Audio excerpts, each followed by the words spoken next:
नाजरीन आए आज आपको लिए चलते हैं पाकिस्तान के अनोखे तरीन लारी अड्डे में, जहां आपको ये जानकर हैरानी होगी कि पाकिस्तान के दारहुकूमत इस्लामाबाद के करीब रावलपिंडी शहर में एक लारी अड्डा ऐसा भी है जहां ज़्यादातर ड्राइवर इंतहाई तालीम याफ्ता हैं और उनमें से 70% ऐसे हैं जिन्होंने मास्टर डिग्री हासिल कर रखी है। जी हाँ, आपने बिल्कुल सही सुना। दिल थाम ले नाज़रीन, ये कोई हवाई बात नहीं है। ये लारी अड्डा चूर चौक के करीब पीर बदाई मोड़ पर वाक़या है। इस तालीम याफ्ता लारी अड्डे का नाम होसिया अड्डा है, जहाँ पर एम.ए. तालीम के हामिल नौजवान ड्राइवर आपको मिलेंगे जिनका दावा है कि पाकिस्तान के लारी अड्डों का माहौल अब पहले जैसा नहीं रहा। मैं एज ए ड्राइवर यहाँ पे हूँ, ठीक है। तो कौन सी जगह के लिए गाड़ी चलाते हैं आप? मानसरा रावलपिंडी। मानसरा रावलपिंडी। यहाँ से दिन में कितनी गाड़ियाँ मानसरा के लिए जाती हैं? यहाँ से तकरीबन 35-40 गाड़ी निकलती हैं। देखें, अगर आप ख़ुद यहाँ पे एक दिन के लिए रुकेंगे ना, आपको आइडिया होगा। अब कहने में करने में बहुत डिफरेंस होता है। सबसे पहली बात मैं जो आपको बता रहा हूँ, सबसे पहली बात ये है कि अब अकेली फ़ीमेल आ जाती है, ठीक है।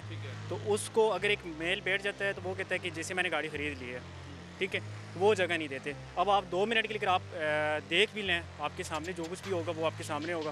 कहने में, करने में, देखने में बहुत फ़र्क होता है। अब कहने वाले तो कहते हैं कि ये हो गया, ये हो गया। अब जब एक बंदा आता है वो कहता है कि जी हमें हमारे साथ कोई बीमार है, तो उसको बिठाते हैं तो यंग कहते हैं कि हमें नहीं बिठा रहे हैं। अब जैसे वो भाई एतराज़ कर रहे थे, तो मैं मेरे 7-8 मंथ हुए इस फील्ड के अंदर, ठीक है। नाज़रीन, जैसा कि आपको मालूम है, हमने लारी अड्डों से मुसाफिरों की तासुरात, मुश्किलात और मसाइल आप तक पहुंचाने के लिए मुसाफिर के नाम से प्रोग्राम शुरू किया। और फिर एक दिन हम पर बड़ा इंकशाफ हुआ कि पाकिस्तान का एक लारी अड्डा ऐसा है जहां बड़ी तादाद पढ़े लिखे ड्राइवरों की है। मैं टूरिज़म इंडस्ट्री से रिलेटेड हूँ, तो मैंने जो चीज़ देखी है, कहने में जितना ड्राइविंग फील्ड को बदनाम किया हो, इसमें ये चीज़ नहीं है। जितना कुछ बदनाम किया हो इसको कि ये है, ये है, ये है, कुछ भी नहीं है। अच्छा, ये जो कोरोना की तीसरी लहर आई है, इस हवाले से क्या इंतजाम किए गए हैं अभी तक? अभी जितनी भी गाड़ियाँ निकलनी हैं, ठीक है, अल्हम्दुलिल्लाह हमारे तकरीबन यहाँ पे मैंने नोट किया है कि 30 से 55% लोग जो है ना ड्राइवर, वो एजुकेटेड हैं। इनमें ऐसे लोग भी हैं जो मास्टर किया हुआ है, ठीक है। तो मास्क के वो दे रहे हैं हिदायत कि मास्क आप पहने, लेकिन लोग उसके ऊपर अमल नहीं कर रहे। अब जो भी रास्ते में इंतज़ामिया है वो रोकते हैं, चलान वगैरह करवाते हैं, तो वो कहते हैं कि ड्राइवर किस में मिस्टेक है। अब ड्राइवर क्या किस पे आएगा? अच्छा, मुझे ये बताएं कि मुसाफिरों के हवाले से हम बातचीत कर रहे थे कि जब मुसाफिर यहाँ पर अड्डे पे पहुँचता है उसको किस किस्म की सहूलियात दी जाती हैं, उसको किस तरीके से गाइड किया जाता है? सर, जो भी यहाँ पे पहुँचते हैं ना, जिसको जो इन्फॉर्मेशन चाहिए होती है, बंदे यहाँ पे प्रॉपर इन्फॉर्मेशन देते हैं, ठीक है।